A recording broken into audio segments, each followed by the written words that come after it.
राजमा भिगो दे बहू। सुमित्रा जी के बेटे अनंत की शादी को 1 महीना हो चुका था। अनंत की शादी दीपाली नाम की मॉडर्न लड़की के साथ हुई थी। दीपाली ने अपने मायके में कभी घर का काम नहीं किया था और खाना बनाना तो उसे बिल्कुल भी नहीं आता था। वो हमेशा बस पढ़ाई लिखाई करने में ही बिजी रही थी और इसी वजह से उसे किचन के काम की ज़्यादा जानकारी नहीं थी। सुमित्रा जी के परिवार की रस्म के अनुसार शादी के बाद 1 महीने तक बहू घर का कोई काम नहीं करती, लेकिन 1 महीने बाद उसे रसोई संभालनी होती है। और जैसे ही अनंत और दीपाली की शादी को 1 महीना पूरा हुआ, सुमित्रा जी ने एक दिन दीपाली को रसोई में बुलाया। देखो दीपाली, अब तुम्हारी शादी को 1 महीना पूरा हो चुका है और अब तुम्हें रसोई का काम थोड़ा थोड़ा शुरू करना होगा बेटा। जी मम्मी जी, आप मुझे सिखा देंगी तो मैं आसानी से कर पाऊँगी। वो क्या है ना, शादी से पहले मैं हमेशा हॉस्टल में रहती थी, तो मुझे किचन के बारे में ज़्यादा कुछ पता नहीं है। ठीक है बहू, तुम धीरे धीरे सब सीख जाओगी, लेकिन याद रखना, मैं रसोई के काम को लेकर बहुत स्ट्रिक्ट हूँ। अगर कोई रसोई का काम बिगाड़ता है तो मुझे बिल्कुल अच्छा नहीं लगता। ठीक है मम्मी जी, मैं पूरी कोशिश करूँगी। तो ठीक है, एक काम करना, कल घर में राजमा बनेगा, तुम आज रात को राजमा भिगो कर रख देना। जी मम्मी जी, जैसा आप कहती हैं। लेकिन दीपाली तो राजमा भिगोना भूल जाती है। सुबह लगभग 5 बजे के आसपास उसकी आंख खुलती है और उसे याद आता है कि उसकी सास ने उसे राजमा भिगोने के लिए कहा था। वो भागकर रसोई में जाती है और जल्दी से राजमा भिगो कर रख देती है। जब सुमित्रा रसोई में उठकर जाती है तो दीपाली को आवाज़ लगाती है, दीपाली बहू ज़रा इधर तो आओ। जी क्या हुआ मम्मी जी? मैंने तुम्हें राजमा भिगोने के लिए कहा था ना? हाँ मम्मी जी, देखिए ना, मैंने भिगो दिया था। लेकिन ये राजमा तो ऐसा का ऐसा ही पड़ा हुआ है, इससे तो अब तक अच्छी तरह भीग जाना चाहिए था। वो क्या है ना, मुझे लगता है अनंत ना ख़राब क्वालिटी का राजमा लेकर आ गए। हम एक काम करते हैं, आज की जगह कल राजमा बना लेते। हो सकता है। अगर राजमा अच्छा होता तो अब तक अच्छी तरह से फूल गया होता। एक काम करो, इस वाले राजमा को तुम फेंक देना और दूसरा राजमा भिगो देना। जी मम्मी जी, ऐसे ही करूँगी। इतना कहकर सुमित्रा रसोई से बाहर चली जाती है। इतना सारा राजमा ख़राब हो जाएगा। एक काम करती हूँ, इसे ले जाकर अपने कमरे में रख देती हूँ और मम्मी जी से कह दूँगी कि मैंने दूसरा राजमा भिगोया था। कल तक तो वैसे भी ये फूलकर अच्छा खासा हो जाएगा, मम्मी जी को क्या पता चलेगा। ये कहकर दीपाली राजमा के कटोरे को ले जाकर अपने कमरे में अलमारी के अंदर छुपा कर रख देती है।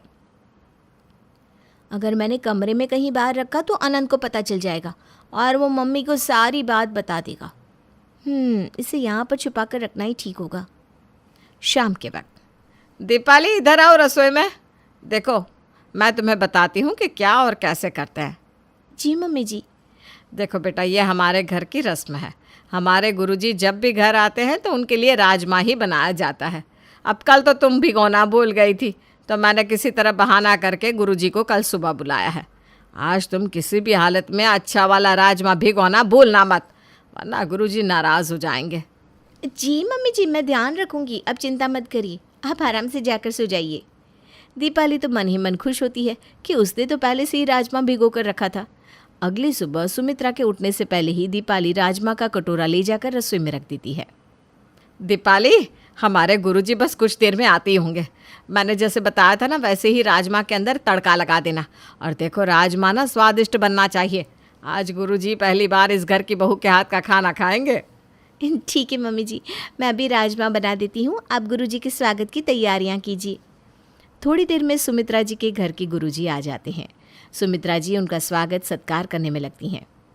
अरे सुमित्रा जी, आपके घर आकर तो हमेशा ही बहुत अच्छा लगता है हमें। गुरुजी, आपकी इच्छा और पसंद के अनुसार बहू रानी ने राजमा ही बनाया है। आप पहले भगवान का भोग लगा दें और उसके बाद आप भी प्रसाद ग्रहण करें। बिल्कुल ठीक कहा आपने सुमित्रा जी। आज पहली बार आपके घर की बहू के हाथ का भोजन खाएंगे। बहू रानी को बुलाइए।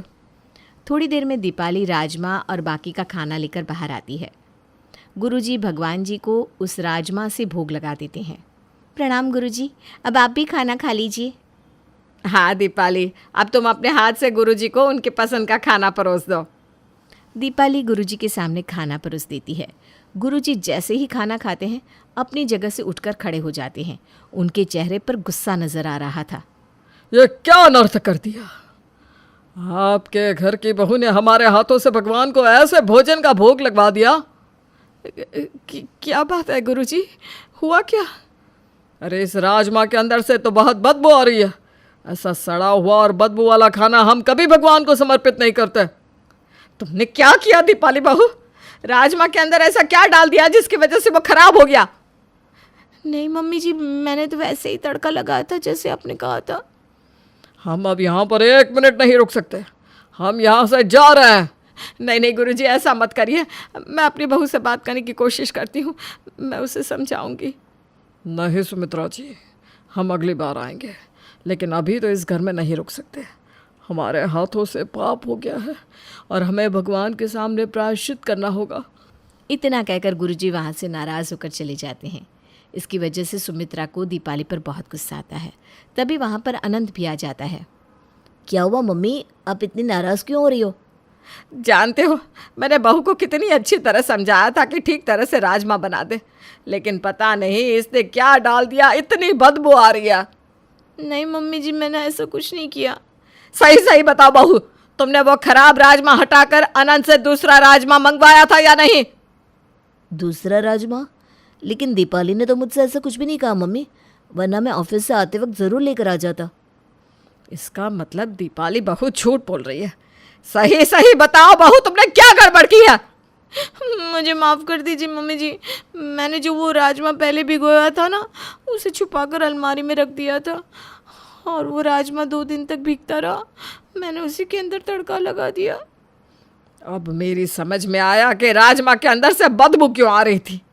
बहू, तुम्हें इस तरह की लापरवाही नहीं करनी चाहिए थी। ऐसे खराब राजमा बनाकर भगवान को भोग लगाना और गुरुजी को परोसना पता भी है कितनी बड़ी गलती है। दीपाली, आखिर तुमने ऐसा किया क्यों? तुम्हें मम्मी की बात सुननी चाहिए थी ना। मुझसे गलती हो गई, मुझे लगा इतना सारा राजमा बेकार हो जाएगा, और वो ख़राब भी नहीं था। पहली बार मैं राजमा भिगोना भूल गई थी, इसलिए वो ठीक से फूला नहीं। मुझे लगा 2 दिन तक पड़ा रहेगा तो अच्छी तरह से भीग जाएगा। अरे 2 दिन तक पड़े रहने से उसमें बदबू आने लगती है, क्योंकि वो सड़ जाता है।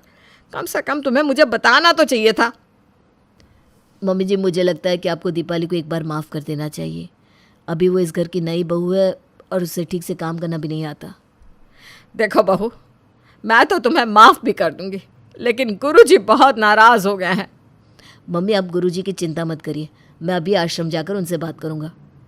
ठीक है दीपाली बहू, इस बार तो मैं माफ़ करती हूँ, लेकिन तुम्हें मुझसे वादा करना होगा कि आगे से कभी ऐसा कोई काम नहीं करोगी। रसोई का कुछ भी काम करने से पहले मुझसे 10 बार पूछोगी।